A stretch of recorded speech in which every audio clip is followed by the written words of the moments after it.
Depuis l'aube des temps, l'Amérique du Nord et l'Amérique du Sud dérivaient, indépendantes l'une de l'autre, à la surface des océans.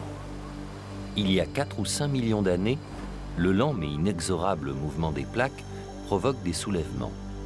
Des volcans et des montagnes surgissent, aboutissant à la formation d'un véritable pont géologique et biologique entre les deux Amériques.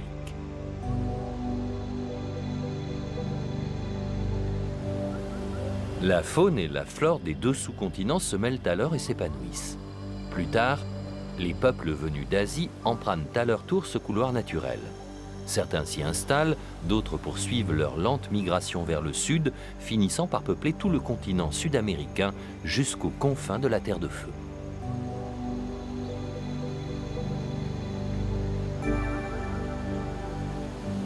Pour les conquistadors, et pour Christophe Colomb, qui aborde les rivages de l'Isthme lors de son 4e et dernier voyage en 1502, ce nouveau monde ne représente qu'un obstacle infranchissable sur la route des Indes, alors objet de toutes les convoitises.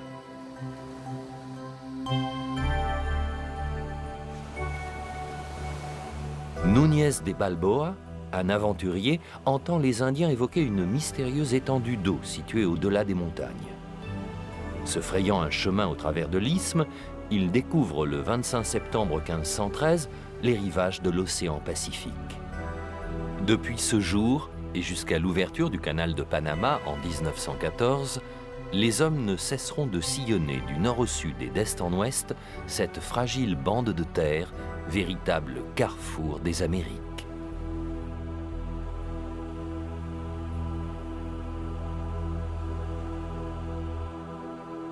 5 siècles se sont écoulés depuis l'arrivée des Espagnols.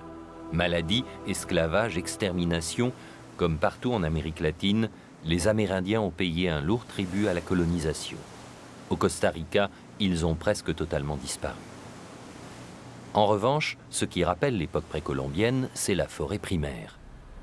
À bord du Yorktown Clipper, un petit navire d'expédition, nous allons découvrir en compagnie de guides naturalistes quelques-uns des plus beaux parcs naturels qui bordent la côte pacifique du Costa Rica et du Panama. Cette région est devenue aujourd'hui l'une des principales destinations écotouristiques du monde.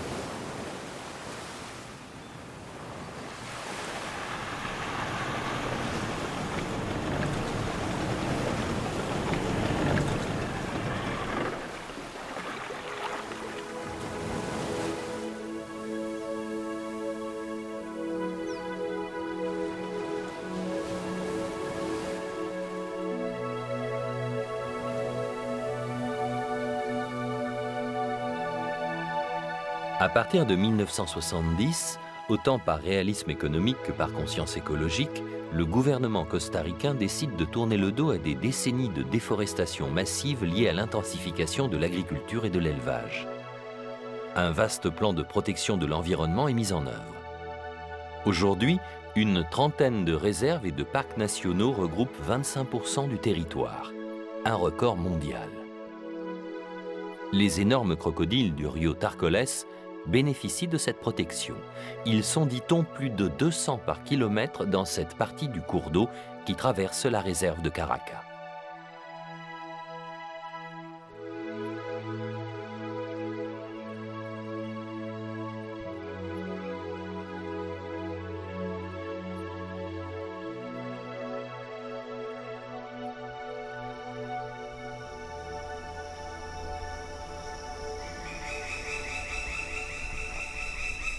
Denis est costaricain.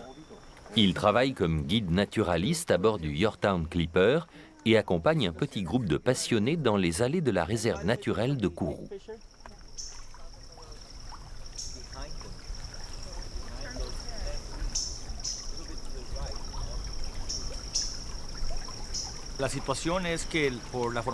En raison de leur formation géologique, le Costa Rica et le Panama constitue la partie la plus jeune du continent. Pendant longtemps, l'Amérique du Nord et du Sud ont été séparées par un canal aquatique, jusqu'à ce qu'une intense activité volcanique et tectonique fasse émerger de l'océan un corridor biologique qui, en reliant le nord au sud, permit aux espèces naturelles des deux sous-continents de se déplacer et de se croiser dans ce corridor centra-américain. Par exemple, nous trouvons des espèces de singes, comme le capucin, originaire d'Amérique du Sud, mais nous avons aussi d'autres espèces d'animaux, comme par exemple le raton laveur, originaire, lui, d'Amérique du Nord.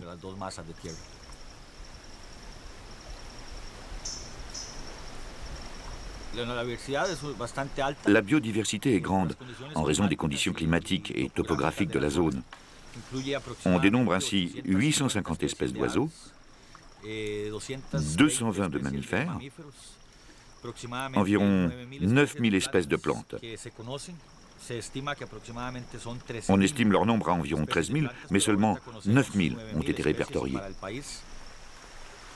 Il pleut toute l'année au Costa Rica, surtout dans les zones recouvertes par la forêt tropicale qui génère ses propres précipitations. Malgré les gouttes de pluie qui alourdissent leurs ailes fragiles, ce couple de papillons poursuit avec grâce et obstination son balai amoureux.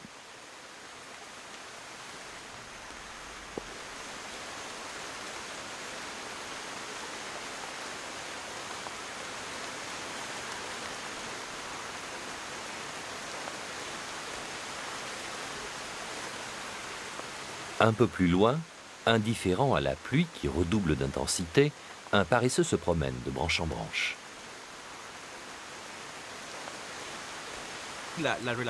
Il existe un rapport bien particulier entre le paresseux et l'algue qui se développe sur son pelage.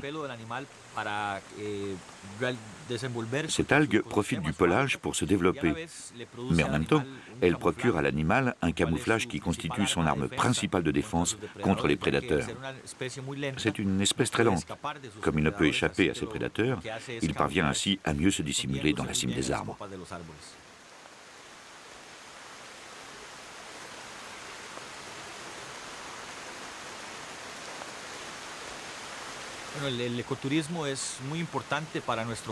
L'écotourisme est essentiel pour notre pays, pour deux raisons.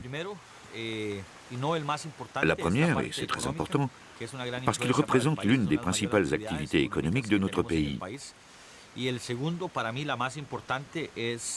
seconde raison, qui est en fait pour moi la plus importante, consiste à faire prendre conscience aux gens de l'importance de la forêt tropicale, mais aussi de sa fragilité.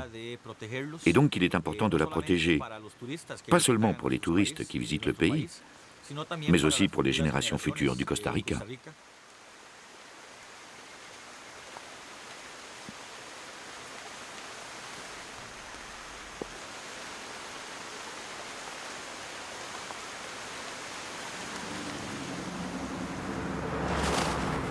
Voie naturelle, corridor biologique suivi depuis la nuit des temps par les oiseaux migrateurs septentrionaux se dirigeant vers l'Amérique du Sud, le Costa Rica offre aujourd'hui son relief au bitume de la Panaméricaine. Des hordes de camions rugissants empruntent cette route qui se déroule sur plusieurs milliers de kilomètres au travers de l'Amérique centrale. Longeant la cordillère qui traverse elle aussi le pays, du nord au sud, la Panaméricaine conduit à San José, la capitale du Costa Rica.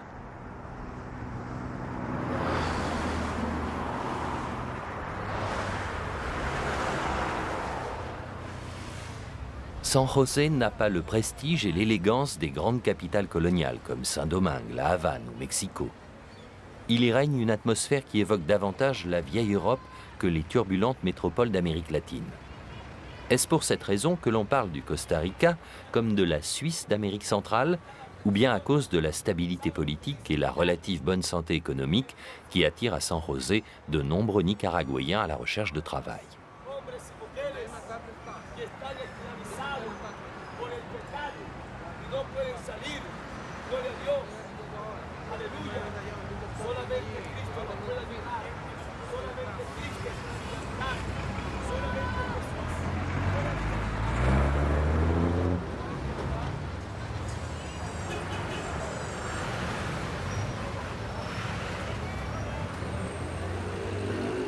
Pour retrouver les couleurs et les parfums de l'Amérique centrale, il faut se rendre au marché.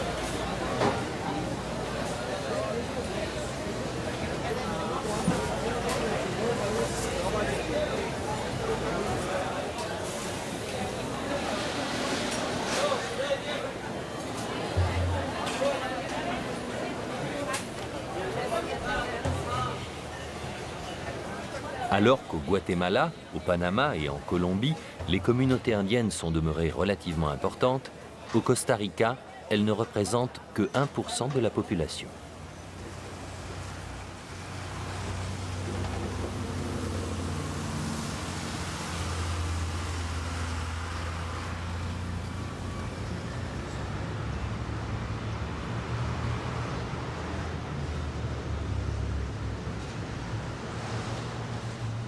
Qui étaient les Amérindiens qui peuplaient le Costa Rica d'avant la conquête? La réponse est au Musée national de San José.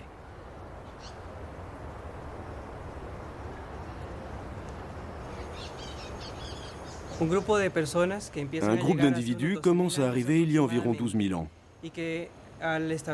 Ils s'établissent ici, vivant en harmonie avec la nature et tout ce qui les entoure. Et ils commencent à créer leur propre culture. Elle témoigne d'une civilisation très différente de celle que l'on trouve chez les Mayas ou chez les Incas. Ces hommes commencent à élaborer leur propre conception du monde.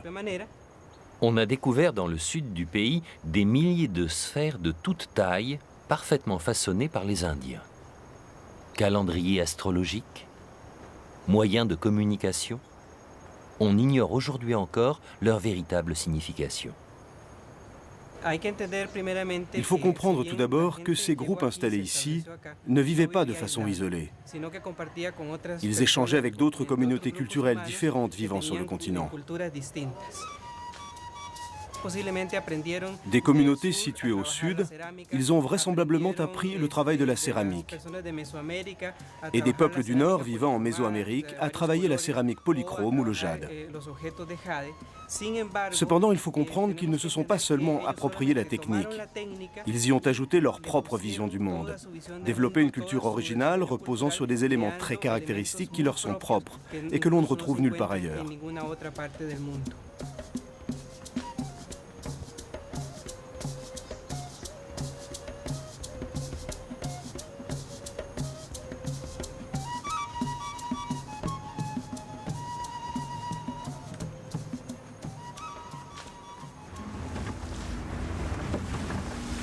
Poursuivant notre navigation le long de la côte pacifique, nous arrivons en vue de la réserve naturelle de Marenco. Jusqu'au milieu du XIXe siècle et la mise en service du chemin de fer, traverser l'isthme du nord au sud ou de l'est à l'ouest est extrêmement difficile. Les hautes montagnes, la jungle et les pluies abondantes transformaient tout voyage en une périlleuse aventure. Ce monde était celui des Indiens. Eux seuls savaient s'y déplacer. Les Indiens savaient faire des canoës. Ils savaient communiquer. Le problème, c'est que presque tous les Indiens de la côte ont été enrôlés par les Espagnols pour accomplir d'autres tâches. Dans l'île qu'il y a là-bas, on a retrouvé de grandes sphères de pierre. On pense que c'était une sorte de centre d'information pour les gens qui longeaient la côte. Peut-être qu'ils ne s'arrêtaient pas souvent au Costa Rica, qu'ils faisaient 1 ou 2 arrêts avant de continuer leur chemin. Mais il y avait de la circulation, on a trouvé des preuves qui le confirment.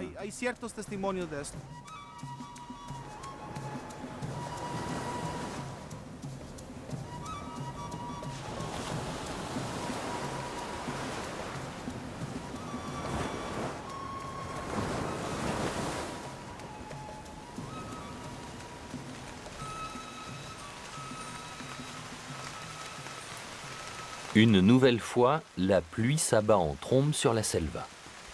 Suivant Gustavo, un jeune guide travaillant toute l'année dans la réserve, nous cherchons à comprendre comment les Indiens organisaient leur vie au milieu d'une nature apparemment si hostile.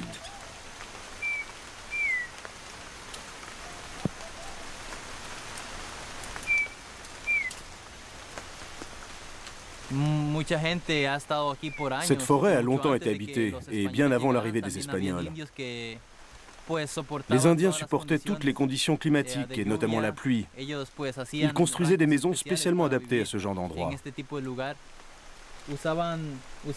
Ils employaient des palmes, comme celle que l'on voit ici, la suita.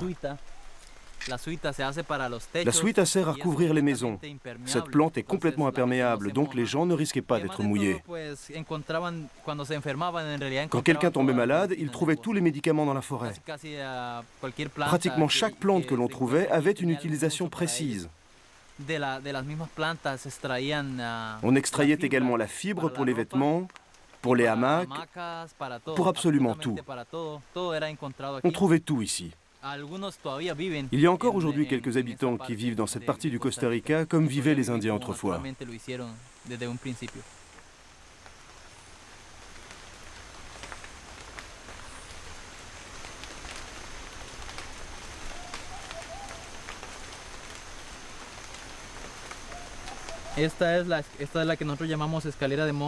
Nous appelons cette plante l'escalier de singe. C'est une plante typique de la forêt primaire. En fait, cette plante monte pour chercher la lumière. Les Indiens qui l'utilisaient prenaient un bout de l'écorce de l'escalier de singe,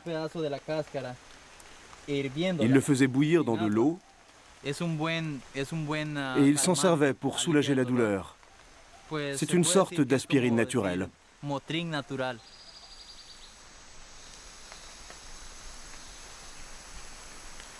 Les Indiens vivaient en parfaite symbiose avec leur environnement, la forêt tropicale humide.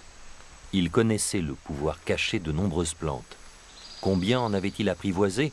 Quelques dizaines? Quelques centaines? Bien peu au regard des 10 000 essences répertoriées par les biologistes. En cherchant à isoler de nouvelles molécules exploitables en pharmacie, les scientifiques costariciens explorent ainsi, après l'écotourisme, une seconde voie pour rentabiliser l'étonnante biodiversité de leur pays.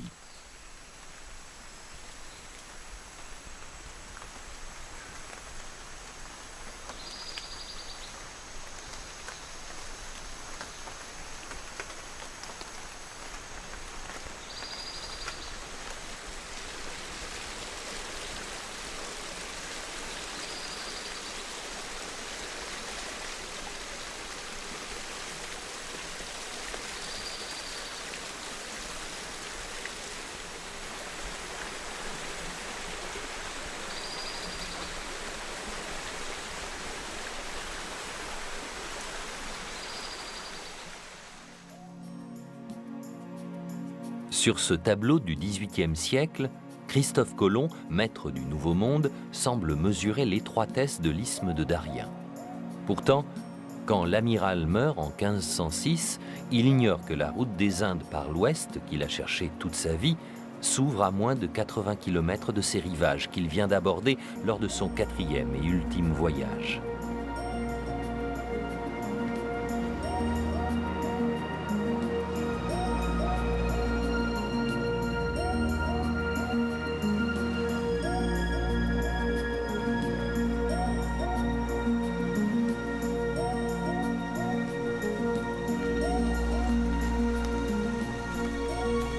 Quelques années plus tard, Núñez de Balboa parvient à traverser la jungle épaisse qui recouvre l'isthme de Darien, l'actuel Panama, et découvre les rivages du Pacifique qu'il appelle alors la mer du Sud. Les Espagnols mesurent immédiatement le profit qu'ils vont pouvoir tirer d'une telle découverte. Les trésors accumulés lors de la conquête de la Colombie, du Pérou et de l'Équateur seront ainsi transbordés de la côte pacifique du Panama à la côte atlantique, d'où ils prendront la direction de l'Espagne. Pour cela, ils créent des ports, élèvent des fortifications et balisent les chemins au travers du pays qu'emprunteront les convois de mules et de mulets. Un premier chemin, le Camino Real, relie Portobelo et Nombre de Dios à la vieille ville de Panama. Un autre partant de San Lorenzo utilise en partie les eaux du Rio Chagres.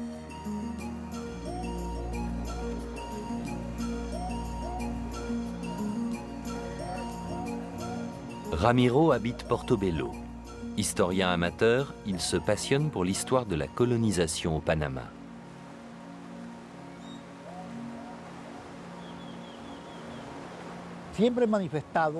J'ai toujours dit que la valeur de Portobello commence avec la baie. D'après les Espagnols, elle pouvait accueillir environ 1000 galions et 100 petites embarcations.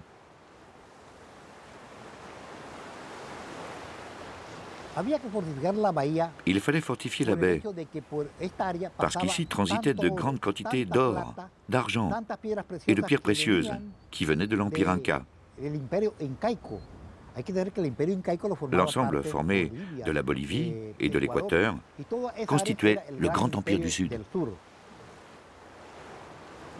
La maîtrise de l'isthme donne aux Espagnols un avantage stratégique incontestable face aux autres puissances coloniales. Pendant plus de 2 siècles, les marchandises en provenance non seulement de la côte pacifique de l'Amérique, mais également de l'Asie, transitent ainsi par le Panama avant de rejoindre l'Europe. Mais à partir du XVIIIe siècle, les actes de piraterie deviennent de plus en plus nombreux. Les Espagnols ne parviennent plus à protéger leurs convois.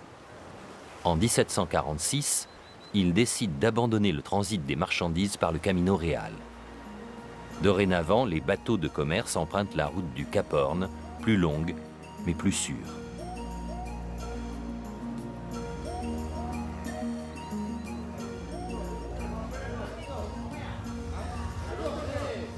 Désertés par les voiliers de commerce, les anciens ports sont finalement abandonnés les uns après les autres. Portobello n'est plus aujourd'hui qu'une ville paisible qui vit dans le souvenir de son glorieux passé.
Pendant longtemps, le Costa Rica est resté un pays enclavé au cœur de l'Amérique centrale, traversé seulement par quelques chemins de muletiers chaotiques.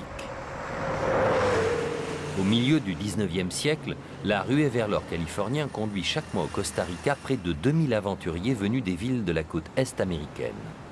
Ils traversent le pays en charrette avant d'atteindre la côte pacifique et d'embarquer à bord d'un autre navire en direction de l'Eldorado californien. Le 19e siècle, c'est aussi la grande époque du café, de la banane et du chemin de fer.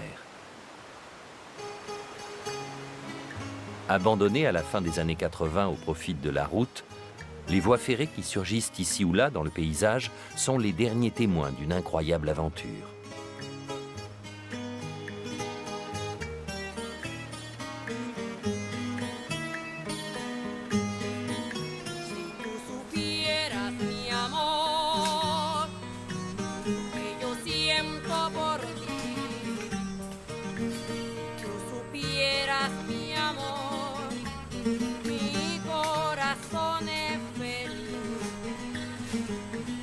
Les riches producteurs de café sont rejoints à partir de 1880 par de puissantes compagnies bananières américaines. Ce sont elles qui poussent le gouvernement costaricain à se lancer dans la construction de lignes de chemin de fer.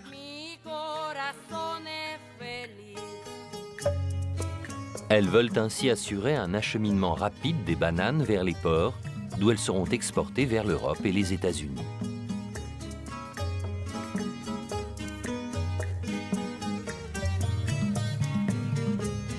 C'est ainsi que 2 lignes sont créées, reliant San José à Punta Arenas sur le Pacifique et à Puerto Limón sur l'Atlantique. Le 7 février 1880, les premiers régimes de bananes embarquent de Puerto Limón à destination de New York. L'exportation de la banane demeure aujourd'hui encore la principale activité de Puerto Limón. Mais rançon payée au progrès, la ville a perdu un peu de son âme quand a été inauguré il y a quelques années le nouveau et très moderne terminal bananier.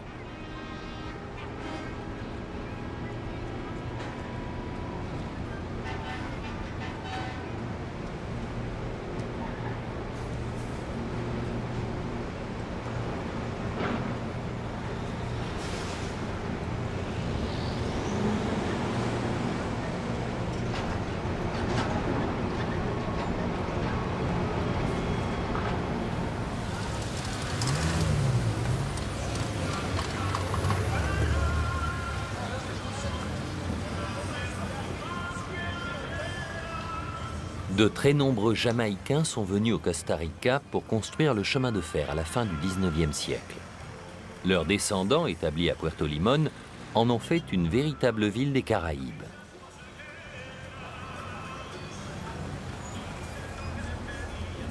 Francisco, ancien docker, évoque avec gourmandise l'atmosphère qui régnait autrefois à Puerto Limón.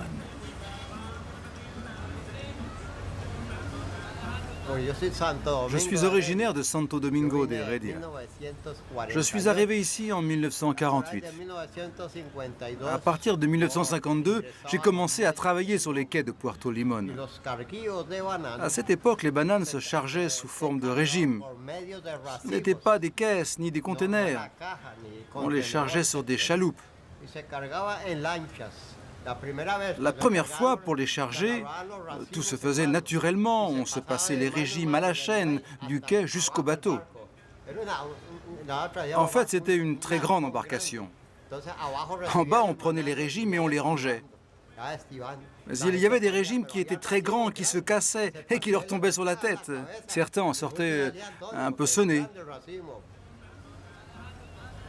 Je me souviens aussi des trains. Ils venaient de la Standard, c'était l'époque de la Standard Fruit Company. Ah, le train, c'était beau. La machine était toute noire et ce bruit.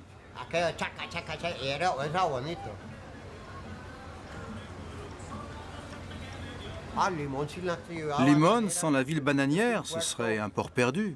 Il n'y aurait rien à faire ici. Un vrai désert.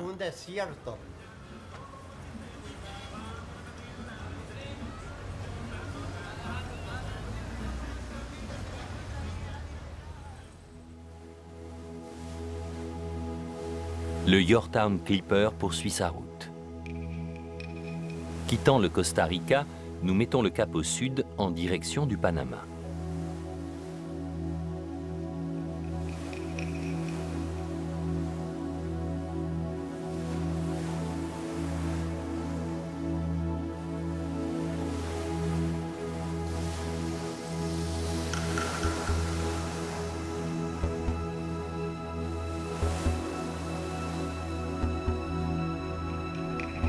Malgré la proximité du canal de Panama, nous ne croisons aucun cargo. Seuls quelques dauphins semblent s'amuser à faire la course avec notre bateau.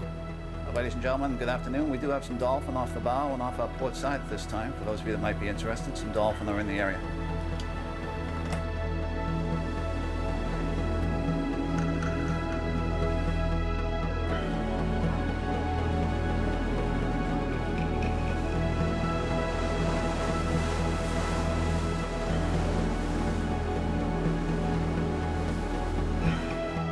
Conférences et plaisir de vivre à bord occupent le reste de la journée. $2 billion enterprise business, especially for egg boiler exporting. Okay? But the handmade carvings are now.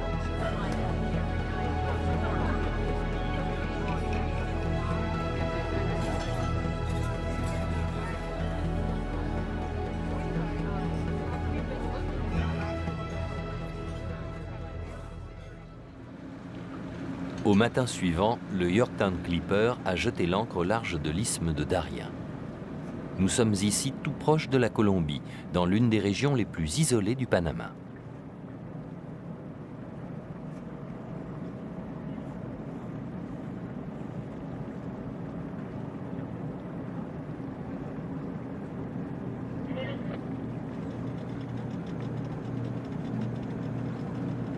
Les passagers embarquent dans de longues pirogues. Elles appartiennent à des habitants d'une communauté d'Indiens Chocoès. Leur village, La Chunga, est situé à quelques dizaines de kilomètres à l'intérieur des terres.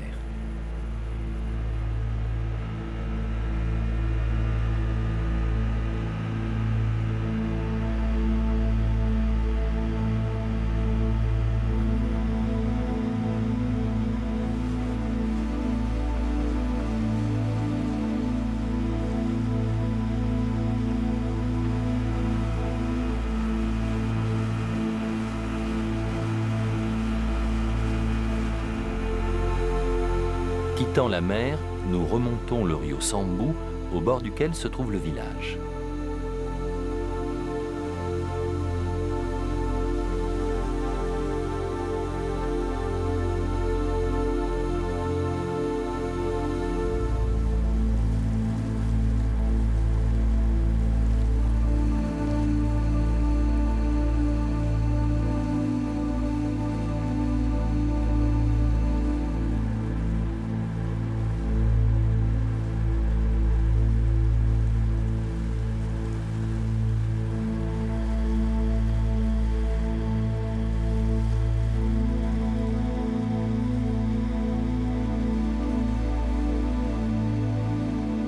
Le bras de la rivière se resserre peu à peu.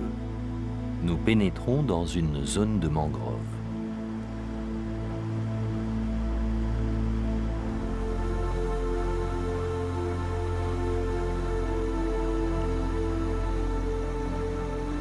Les racines des palétuviers qui émergent de l'eau nous renseignent sur le niveau de la marée auquel est soumise la rivière.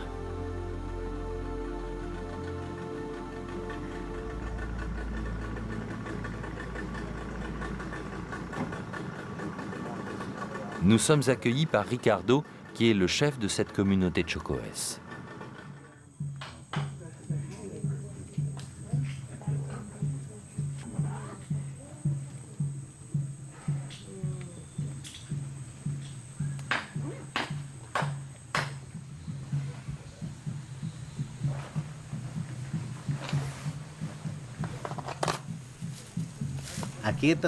Ici, dans la communauté de la Chunga, vivent environ 400 personnes, enfants et adultes. Nous vivons ici depuis 4 générations, toujours au même endroit, on n'a pas bougé. Nous venons de la province de Chocoès, c'est de là que vient notre nom, les Chocoès. Nous parlons notre propre langue. Il y a 5 tribus bien différentes qui vivent au Panama. Par exemple, dans le nord, il y a les Nové-Bouglés et aussi les Kunas. Ils parlent une langue différente, s'habillent et pensent d'une façon différente.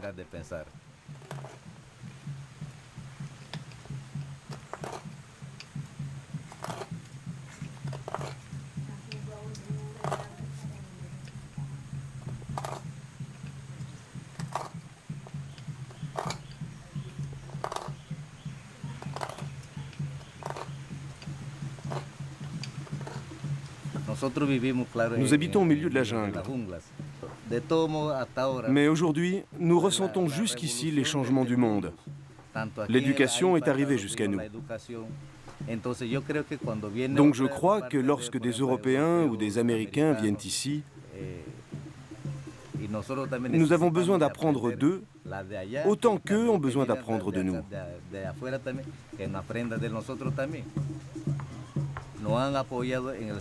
Une part importante de nos revenus provient, comme vous pouvez le voir, de la vente d'artisanat. Ce qui nous aide beaucoup, c'est l'éducation.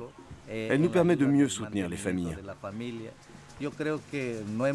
Je pense que nous n'avons pas changé, mais nous avons noué des liens plus serrés avec notre culture. Comme ça, nous pouvons nous rappeler qui nous sommes et vivre à nouveau la culture indigène.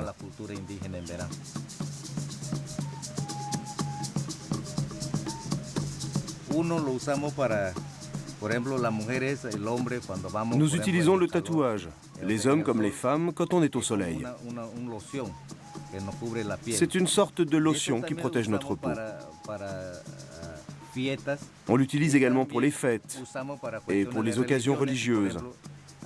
Par exemple, ici, on parle beaucoup de sorcellerie.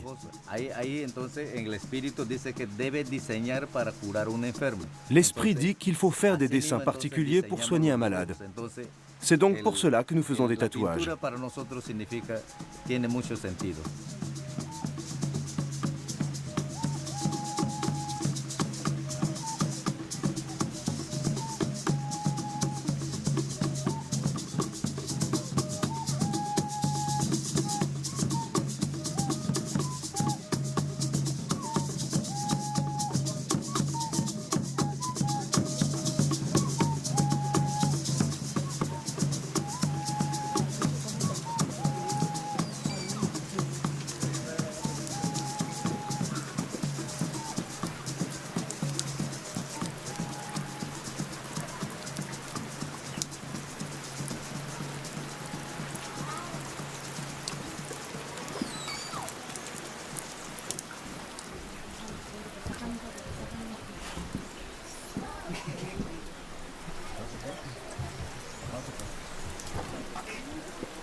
Au matin, nous sommes à l'ancre à Panama. Au travers de la brume, nous devinons la silhouette du pont de Las Américas qui marque l'entrée du canal.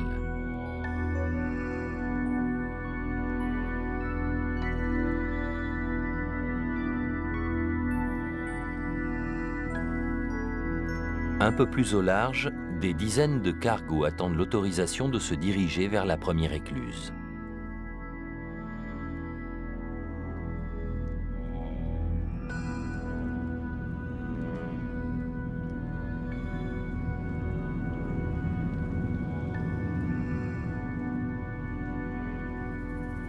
Avec ses alignements de gratte-ciel, la ville de Panama s'affiche comme une métropole moderne.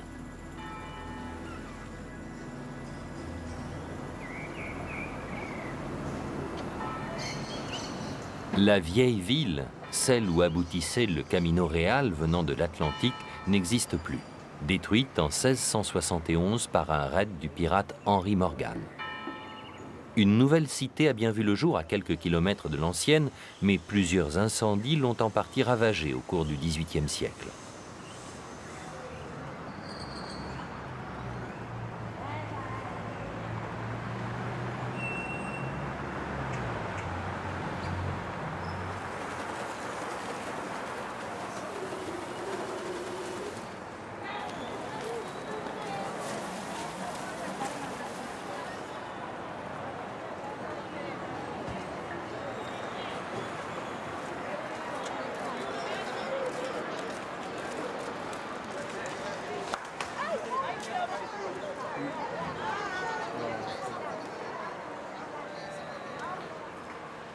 La ville va traverser ainsi le XIXe siècle, endormie au bord du Pacifique, jusqu'au jour où le percement du canal va en faire l'un des lieux les plus mythiques de la planète.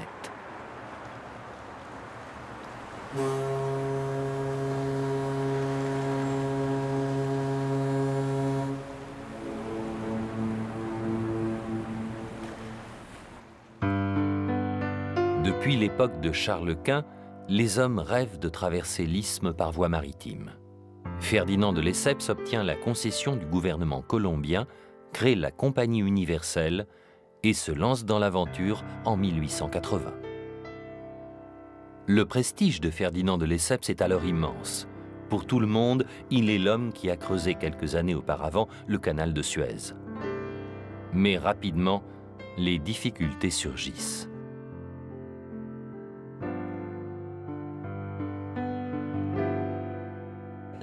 L'expérience de Lesseps lui a donné l'impression que l'équipement dont il s'était servi pour creuser le canal de Suez pouvait être employé au Panama, parce qu'il croyait qu'ici c'était comme à Suez avec le sable. Mais quand il arrive à Panama, il découvre qu'il s'agit d'une région montagneuse avec beaucoup de végétation, des quantités de moustiques, beaucoup d'eau, une saison des pluies très longue.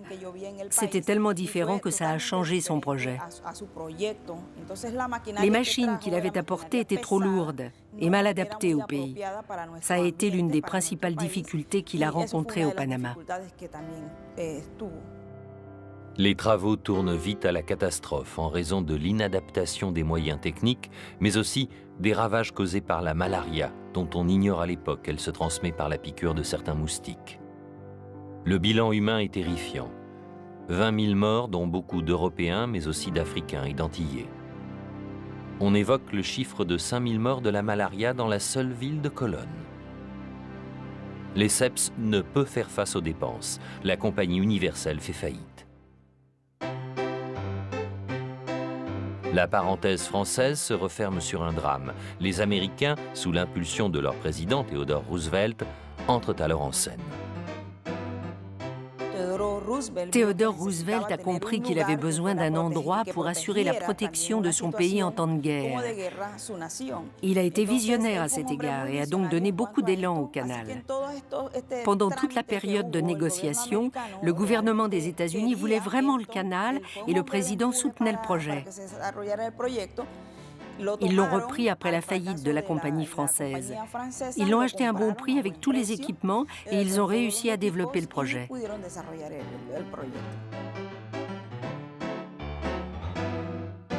Les travaux reprennent en 1904. D'un point de vue technique, les Américains comprennent que l'un des problèmes majeurs, c'est l'évacuation des énormes quantités de pierres arrachées à la montagne. Ils commencent donc par construire des lignes de chemin de fer sur lesquelles circulent des énormes wagons. 259 millions de mètres cubes sont ainsi évacués au cours des travaux. Mais les moyens techniques n'expliquent pas tout. Un Cubain, le docteur Finlay, découvre le mécanisme de transmission de la fièvre jaune. D'énormes quantités d'insecticides sont alors vaporisées sur la région afin de protéger les 25 000 personnes travaillant sur le chantier.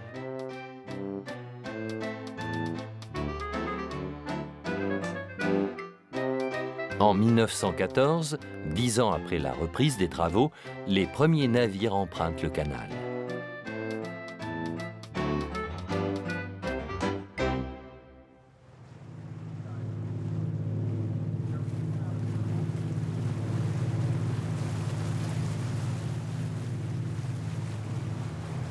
Le matin suivant, après avoir laissé le Yorktown Clipper qui a repris le chemin du Costa Rica, nous avons embarqué à bord d'un petit bateau exclusivement affecté à la traversée du canal.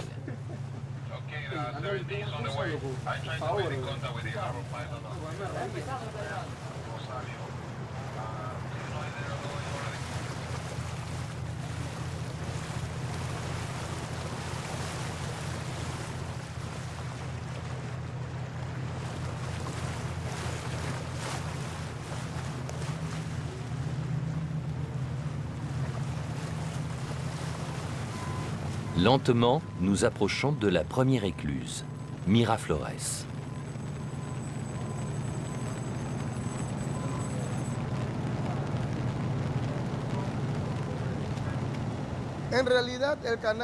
En réalité, le canal est un grand pont aquatique. L'objectif des écluses est de conquérir la montagne, étant donné que grâce à elles, on élève les bateaux au niveau du lac Gatún, à 26 mètres au-dessus du niveau de la mer. Ce lac est artificiel et les îles de ce lac sont les sommets d'anciennes montagnes. À l'autre extrémité du lac, on redescend les bateaux au niveau de la mer. Donc les bateaux sont montés, naviguent avant d'être descendus. Les portes gigantesques installées au début du XXe siècle sont celles qui ferment encore aujourd'hui les écluses. Pour comprendre une telle longévité, Il faut savoir que c'est de l'eau douce qui remplit les écluses et non de l'eau salée qui aurait entraîné une érosion prématurée. 13 000 navires empruntent le canal chaque année. Ces navires sont dits Panamax, ce qui signifie qu'ils ont la taille requise pour pénétrer dans les écluses. Mais certains porte-containers ou pétroliers paraissent si énormes qu'il ne doit y avoir que quelques centimètres de chaque côté de la coque. Ici, pour pouvoir emprunter le canal, les bateaux ne doivent pas dépasser 292 mètres de long et 32,2 mètres de large.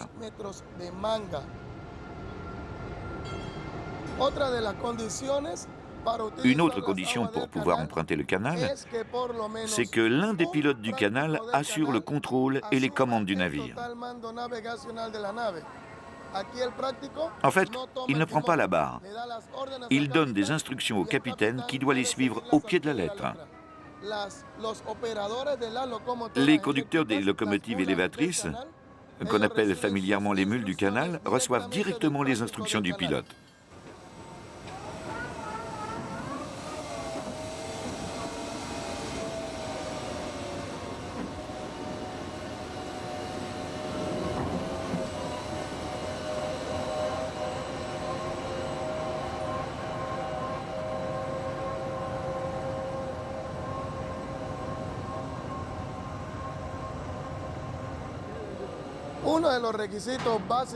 Une des conditions de base à remplir pour traverser, c'est le droit de passage. Il n'y a de crédit pour personne. Le prix moyen de passage pour un cargo est de 64 000 $, et ce bateau en particulier paie 125 000 $.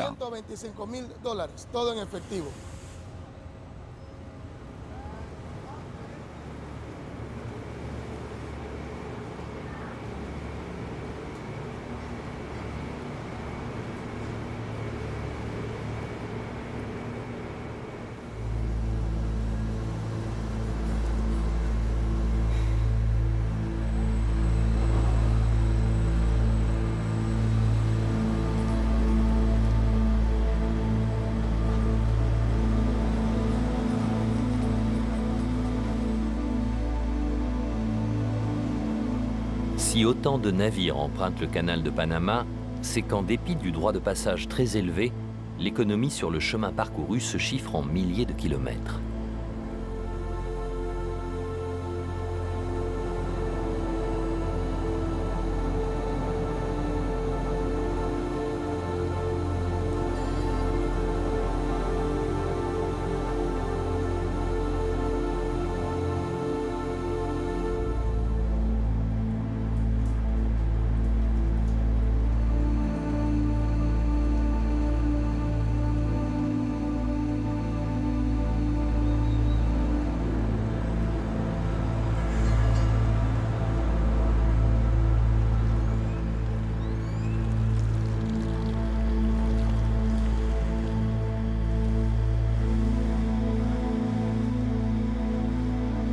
Après avoir franchi à notre tour les écluses de Miraflores, puis de Pedro Miguel, nous approchons de l'un des endroits les plus spectaculaires du canal, Corte Culebra.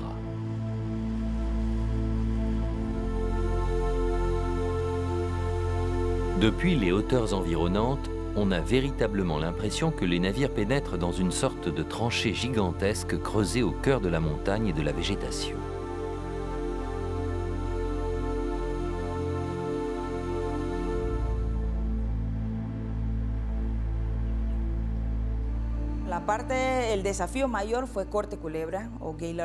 Corte Culebra a été le principal défi parce qu'il y avait beaucoup d'érosion. En même temps, c'était très montagneux, avec une formation géologique volcanique. Donc il y avait des endroits avec de la roche qu'il fallait dynamiter. C'était une véritable montagne à creuser. Il fallait s'attaquer à plusieurs couches différentes de terrain. Il y avait même des endroits où des collines ont dû être rasées. C'était donc très difficile et beaucoup de gens y ont laissé la vie.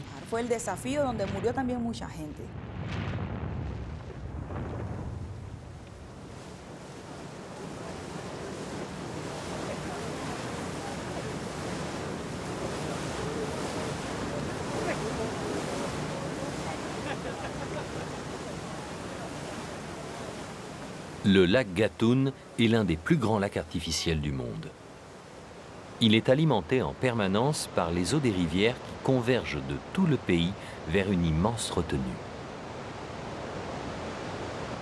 On mesure à quel point la pluie constitue la véritable richesse du Panama. Sans elle, le canal n'existerait pas.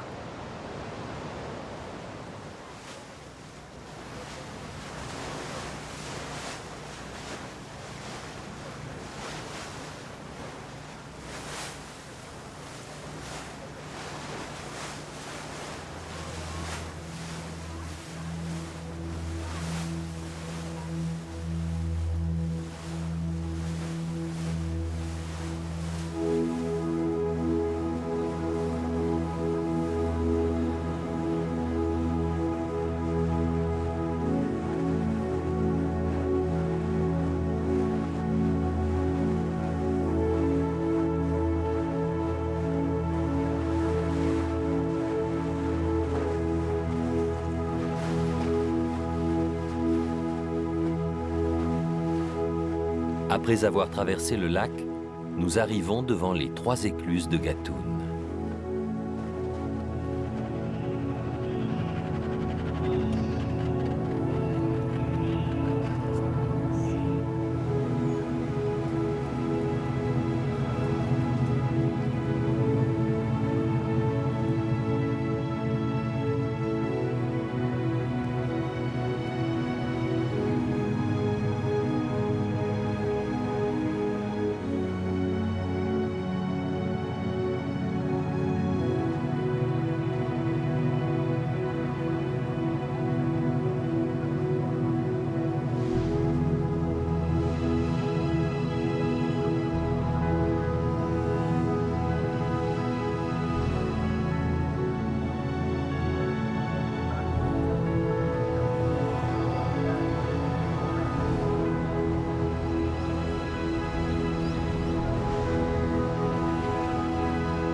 Au terme de 80 km de traversée, nous pénétrons dans les eaux de l'océan Atlantique.